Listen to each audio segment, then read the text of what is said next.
Identify yourself, officer.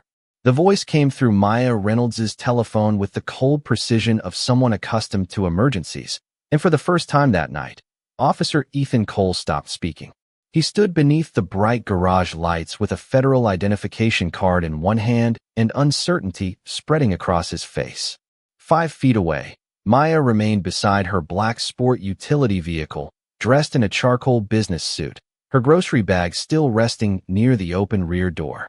Rain whispered against the driveway outside, but inside the garage, every sound seemed amplified. The hum of the overhead lights, the quiet rotation of the security camera. The sharp-breathed Officer Brooke Harris tried to hide as she looked from the identification card to the packages stacked beside the interior door. Each package carried the same name, Maya Reynolds. Each one displayed the same Arlington address. The vehicle registration matched. The home system matched. The electronic garage record matched. Yet Ethan had spent the last 17 minutes treating every piece of proof as though it were part of a deception. Now the telephone lay on the concrete floor with the speaker activated, and the man on the line repeated himself. This is the Department of Justice Security Operations Center. State your full name, badge number, and legal basis for detaining Deputy Assistant Attorney General Reynolds. Ethan looked at Maya. Only moments earlier, he had called her defensive, suspicious, uncooperative. He had told her that people who belonged in expensive homes did not usually need so much time to prove it. He had believed the uniform gave him the authority to define the truth before checking a single fact. Now the truth was asking him questions. Officer Ethan Cole, he said at last, his voice lower than before. Badge number 4721. The federal officer on the line did not react. What offense are you investigating? Ethan glanced toward the driveway, where his patrol car lights washed the wet pavement in red and blue. Beyond the open garage, a white man stood beneath a neighbor's porch, watching from behind the shelter of an umbrella. Charles Whitman had made the call. He had told dispatch that a suspicious black woman was entering a luxury townhouse. He had not said the garage opened automatically for her vehicle. He had not mentioned the house lights turned on when she arrived. He had not asked her name. He had simply decided that she could not belong there. Ethan had accepted that decision as evidence. Possible burglary, he answered. Brooke shifted beside him. Her body camera faced the entire scene.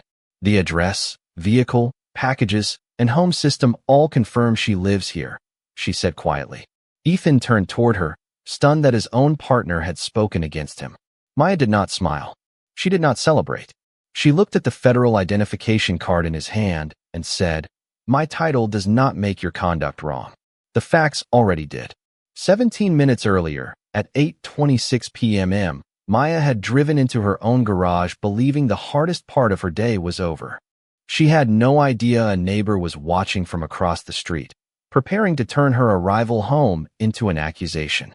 At 8:26 p.m., Maya Reynolds turned into the narrow driveway of her Arlington townhouse after a 14-hour day in Washington. The rain had settled into a fine mist, soft enough to blur the streetlights without hiding the row of brick homes along the block. Her black sport utility vehicle slowed near the garage, and the house recognized it before she touched a button. The door lifted automatically. Interior lights came on one row at a time. The security panel beside the entry displayed her name and the words "Welcome Home." Maya drove inside, shifted into park, and sat for a moment with both hands resting on the steering wheel. On the passenger seat was a leather briefcase filled with policy memoranda from a meeting on public accountability. In the rear cargo area were 2 grocery bags, a dry cleaning cover, and a small box containing the birthday gift she had bought for her sister. It was an ordinary return at the end of an exhausting day. Across the street, Charles Whitman stood behind the curtains of his front room and watched her step from the vehicle. He had moved into the neighborhood 6 weeks earlier. He knew the previous owners of several homes, the names of 2 association board members, and the price recently paid for the townhouse beside his. He did not know Maya. That absence of knowledge should have led to a question. Instead, it became certainty. He saw a black woman in a charcoal suit removing groceries from an expensive vehicle inside a large home, and the image did not match the story he had already written in his mind about who belonged on the block. Maya carried one bag toward the interior door, entered the security code, and placed it inside the mudroom. The house accepted the code immediately. Charles did not see that. Or perhaps he saw it, and chose another explanation. He reached for his telephone. At 8:30 p.m., he called the police non-emergency line. "There is someone suspicious at the townhouse across from me," he said. The dispatcher asked what the person was doing. "She drove into the garage and is taking things inside." "Do you know the homeowner?" "No, but I know the neighborhood." The dispatcher asked whether he had seen forced entry, broken glass, damaged locks, or any sign of distress. Charles had seen none of those things. "The vehicle looks expensive," he said. "The property does too. Something feels wrong." The dispatcher requested a description. Charles gave Maya's race before describing her clothing, the vehicle, or the fact that the garage had opened on its own. Then he added the sentence that would later be replayed in an investigation room. "She does not look like she belongs there." Several houses away, Maya returned to the rear of her vehicle for the second grocery bag. She checked the rain on the driveway and thought about calling her sister before it became too late. The garage camera tracked her movement. The home system logged the recognized vehicle, the successful access code, and the exact time of entry. The evidence of ownership was already everywhere. On the packages near the door, on the registration inside the vehicle, in the digital property records, in the name glowing on the control panel. Yet within minutes, 2 patrol officers would arrive carrying a stranger's assumption with more weight than all of it. Maya closed the rear door of the vehicle and heard tires roll slowly onto the street behind her. Red and blue lights spread across the garage wall. She turned toward the driveway, still holding a paper bag of groceries, as Officer Ethan Cole stepped from his cruiser and began walking toward her with one hand raised. At 8:31 p.m., Officer Ethan Cole stopped at the edge of the driveway, while Officer Brooke Harris stepped from the passenger side of the patrol car and activated her body camera. Maya Reynolds remained inside the garage holding the grocery bag against her hip, her expression composed but alert. "Set the bag down and step away from the vehicle," Ethan ordered. Maya placed it carefully beside the interior door. A carton of eggs shifted inside, making a soft sound in the sudden silence. "Officer, this is my home," she said. Ethan moved closer without checking the house number, the license plate, or the control panel glowing beside the door. "We received a report of a possible burglary." Maya glanced toward the townhouse across the street. A curtain moved behind one of the windows. "Who reported it?" "That is not relevant right now. It is relevant if the caller has no knowledge of who lives here." Ethan's expression hardened. He had arrived expecting confusion or fear. Her precision sounded to him like resistance. "Come out of the garage." Maya did not move immediately. "Am I being detained?" "You are being investigated." "For entering my own property?" Brooke looked toward the packages stacked near the mudroom. The largest one displayed Maya Reynolds in bold lettering above the exact address where they stood. She shifted her attention to the sport utility vehicle, then to the garage keypad and the interior lights that had activated automatically. "Ethan," she said quietly, "we should verify the address first." He kept his eyes on Maya. "We will verify everything after she cooperates." Maya stepped several feet forward, stopping beneath the overhead lights. "My wallet is inside the vehicle. My driver's license shows this address. You can also check the registration." Ethan looked toward the open driver's door. "Do not reach for anything." "Then how would you like me to prove my identity?" "Stop asking questions and follow instructions." The body cameras recorded her empty hands, her steady voice, and the groceries resting beside the door. They also captured Ethan ignoring the simplest path to the truth. Brooke walked toward the rear of the vehicle and read the license plate into her radio. While dispatch searched the record, Ethan continued questioning Maya. "How long have you been here?"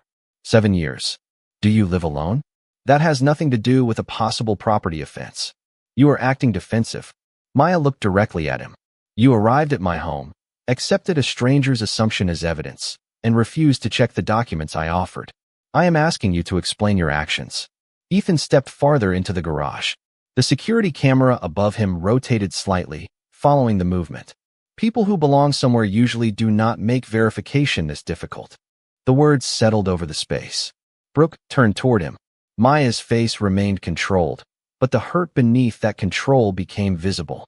"I have given you 3 ways to verify who I am," she said. "You have rejected all 3. Dispatch finally responded through Brooke's radio. "Vehicle is registered to Maya Elise Reynolds at the address of the current location." Brooke looked at Ethan. The vehicle matches her name and this house. He glanced at the packages, the control panel, and the woman standing before him. The evidence had arrived. He could have ended the encounter. Instead, he searched for another reason to continue it. Registration does not prove she has permission to be inside, he said. Maya slowly turned her eyes toward the camera above the garage door. Then preserve that footage, she replied. Because it is recording every fact you are choosing not to see. At 8:37 p.m., the garage lights brightened automatically as Maya Reynolds shifted beneath them, and the home system announced in a clear electronic voice, "Welcome home, Maya." The words should have ended the encounter.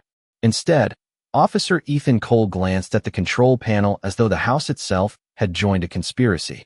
Smart systems can be manipulated, he said. Officer Brooke Harris looked from the display to the packages, then toward the license plate she had already confirmed through dispatch. The vehicle is registered to her at this address, Brooke said. The system recognizes her, and the deliveries match. Ethan ignored the conclusion. He turned back to Maya. Do you have a key to the interior door? Yes. It is in my handbag inside the vehicle. Do not reach for it. Maya held his gaze. Then you are preventing me from providing the proof you requested. Ethan's body camera recorded the contradiction. He demanded evidence, then blocked access to it. He asked questions, then treated every answer as suspicious.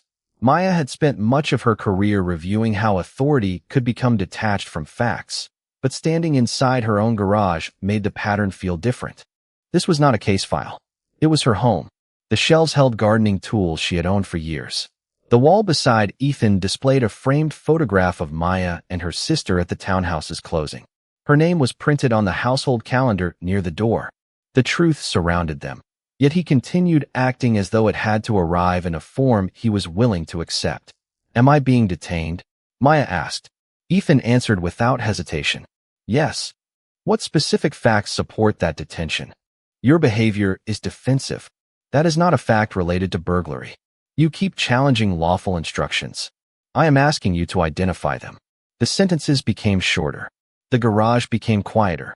Brooke stopped scanning the room and began watching Ethan. Maya noticed the change. Her partner was no longer helping him build suspicion. She was measuring it. The security camera turned a few degrees above them, following Ethan as he moved closer to the sport utility vehicle. Maya's smart watch vibrated against her wrist. The home system had detected unfamiliar voices and asked whether she wanted to contact emergency support. Without moving her hands, Maya tapped the discreet alert with her thumb. The watch transmitted her location and live audio to the Department of Justice Security Operations Center. Ethan did not notice. He pointed toward the leather briefcase on the passenger seat. What is inside that bag? Government documents and personal property. Open it. I do not consent to a search. His expression tightened. Refusing makes this look worse. Exercising a legal right does not create probable cause.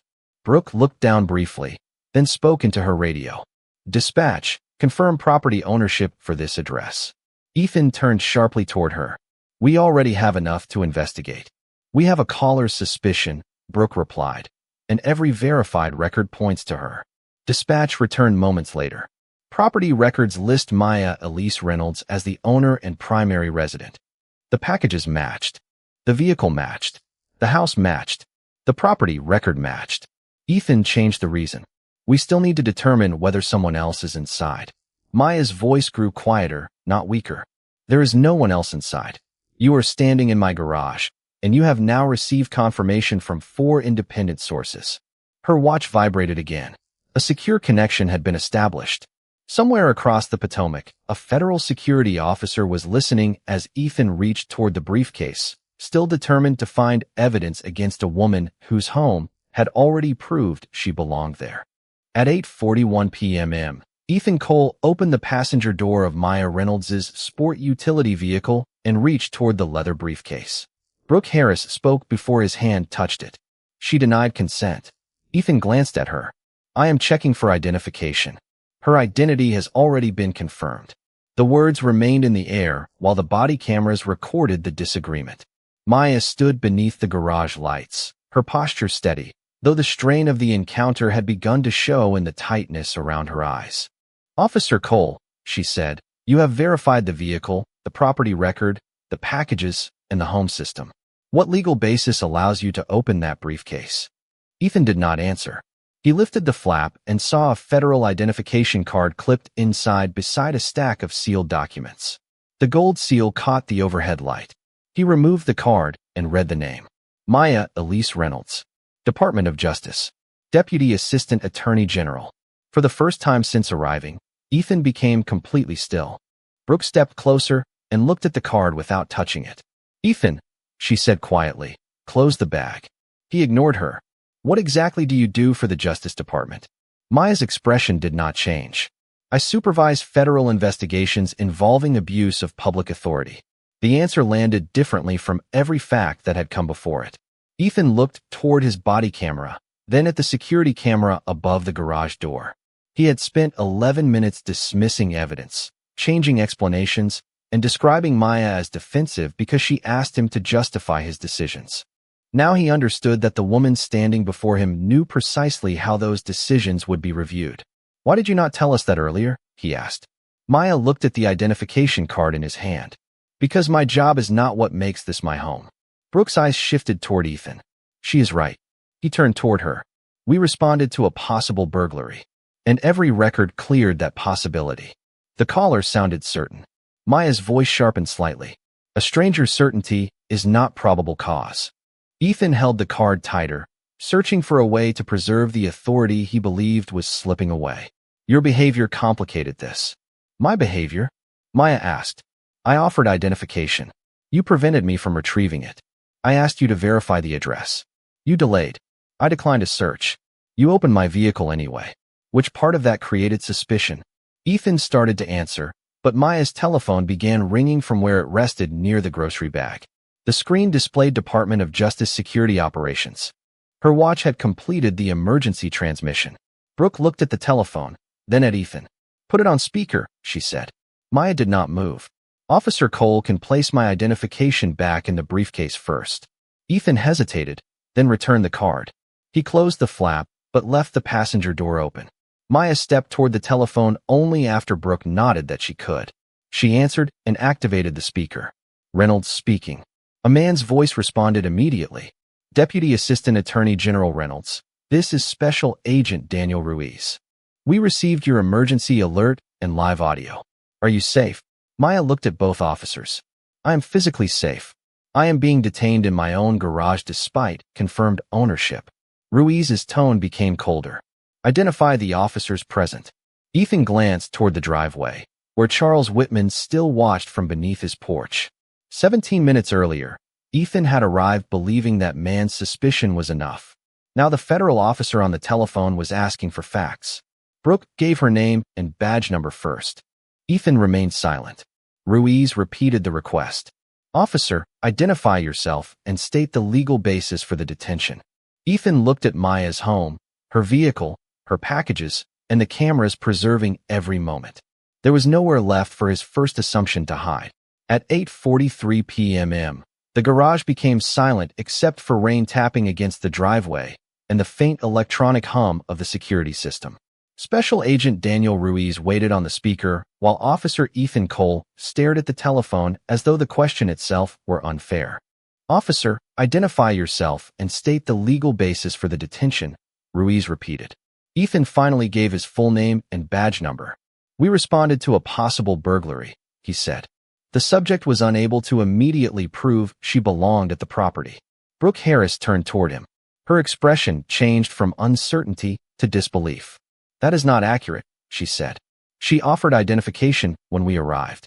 We prevented her from retrieving it." Ethan looked sharply at his partner, but Brooke continued. "Dispatch confirmed the vehicle and address. Property records confirmed ownership. The packages and home system also matched. Every word traveled through the telephone. Every word entered the body camera record." Ruiz asked, "Is there any evidence of forced entry, damaged property, an unauthorized vehicle, or another person inside the residence?" Ethan glanced around the garage. The interior door was undamaged. The security panel showed a successful entry. The groceries remained beside the mudroom. There was no broken glass, no alarm, no sign of intrusion. "No," he admitted. "Then why is Deputy Assistant Attorney General Reynolds still being detained?" Ethan looked at Maya. Her behavior raised concerns. Maya's voice stayed controlled. Please describe the behavior. He hesitated. She was defensive. Brooke answered before Ruiz could. She asked why she was being detained and requested that we verify the available records. The federal agent's tone remained level, but the authority behind it was unmistakable. Questions about a detention do not establish criminal conduct. In the detention, preserve all body camera footage and do not access or alter any recording from the property. Ethan opened his mouth, but another voice came through his radio. Cole and Harris, this is Chief Laura Bennett. Stop all investigative activity and remain at the location until a supervisor arrives. Ethan reached for the radio. Chief, we were acting on a burglary report. The Department of Justice Security Center has contacted this department, Bennett replied. The homeowner's identity and ownership have been confirmed. Do not take any further action beyond securing the record. The patrol lights continued moving across the walls, but the balance inside the garage had changed. Ethan no longer controlled the questions. Maya did not appear relieved. She looked exhausted. Am I free to enter my home? She asked. Brooke answered first. Yes, ma'am. You are no longer detained. Maya looked toward Ethan. Was I ever legally detained? He did not respond. Across the street, Charles Whitman lowered his umbrella and stepped back toward his porch. He had watched his assumption become police action, but now he avoided the consequences of being seen. The garage camera captured him leaving the curb. Ruiz asked Maya whether she wanted federal security personnel sent to the residence. Yes, she said. But first, preserve the neighbor's call, the dispatch record, and every camera angle. Ethan looked at her, as if the request confirmed the power of her position. Maya understood the thought before he spoke. This is not happening because of my title, she said. It is happening because the facts were available from the beginning. Brooke removed her hand from her radio and looked down. I should have stopped this sooner. Maya studied her for a moment. Then tell the truth when you are asked. Headlights appeared at the end of the block as a police supervisor and two federal security vehicles approached. Ethan had entered the garage believing it was a crime scene. By the time they arrived, his conduct had become the evidence. At 8:49 p.m., Lieutenant Marcus Hale arrived in an unmarked department vehicle and stopped beside the patrol cruiser. Two federal security officers pulled in behind him, their headlights washing across the brick townhouses and the rain-dark street. Ethan Cole remained near the garage entrance while Brooke Harris stood several feet away, her body camera still recording. Maya Reynolds had moved inside the mudroom, but kept the interior door open. She was no longer detained, yet the space still did not feel like hers. Red and blue light traveled across the shelves, the grocery bags, and the framed photograph beside the door, turning familiar objects into evidence of an encounter that should never have happened. Lieutenant Hale approached Ethan first. Do not discuss the incident with anyone except investigators, he said. Hand me your body camera and remain by the cruiser. Ethan's face tightened. Lieutenant, we responded to a valid call. Hale looked toward the open garage. A call is information. It is not proof. Ethan removed the camera reluctantly and placed it in Hale's evidence pouch. Brooke surrendered hers without protest. Special Agent Daniel Ruiz arrived moments later and introduced himself to Maya. He asked whether she needed medical assistance or wished to leave the property while the scene was documented. No, Maya said. I want to stay. This is my home. Ruiz nodded and began cataloging the available evidence. The garage security footage, the smart home access log, the vehicle recognition record, the property database confirmation, the body camera files, the dispatch recording.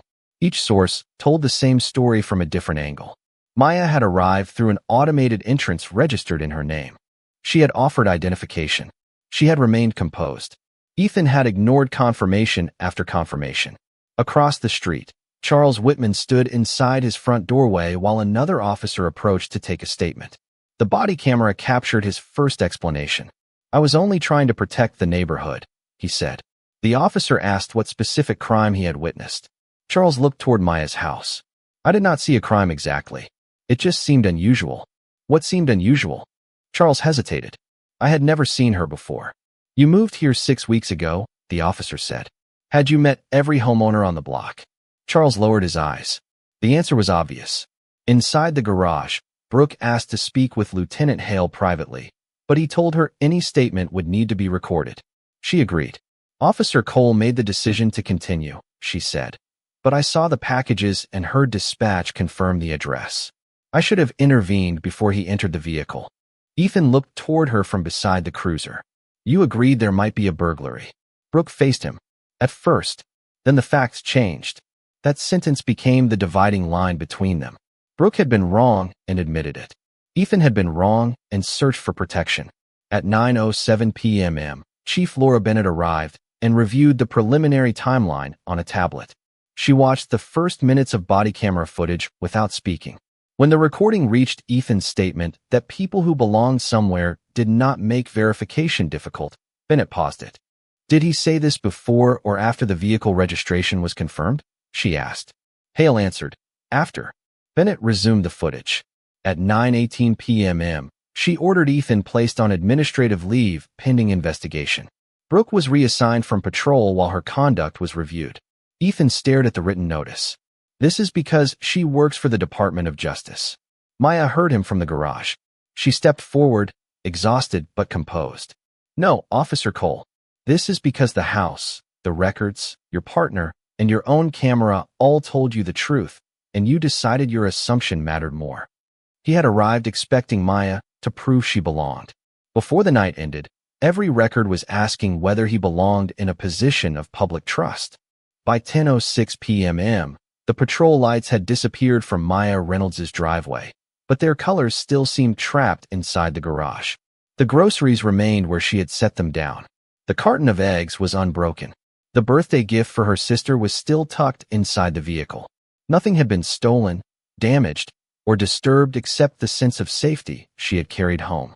Special Agent Daniel Ruiz sat with Maya at her kitchen table while investigators created verified copies of the garage footage, the body camera recordings, the dispatch call, and the smart home access logs.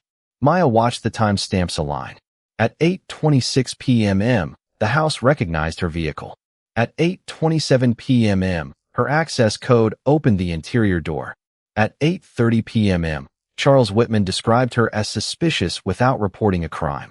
At 8:34 p.m., Ethan Cole entered the garage. At 8:37 p.m., dispatch confirmed her vehicle and address. At 8:39 p.m., the property database confirmed ownership. At 8:41 p.m., Ethan opened her vehicle after she denied consent. The facts had not arrived late. They had been present from the beginning. The following morning, Chief Laura Bennett convened an emergency review. Ethan submitted a report describing Maya as aggressive, evasive, and unwilling to verify her identity.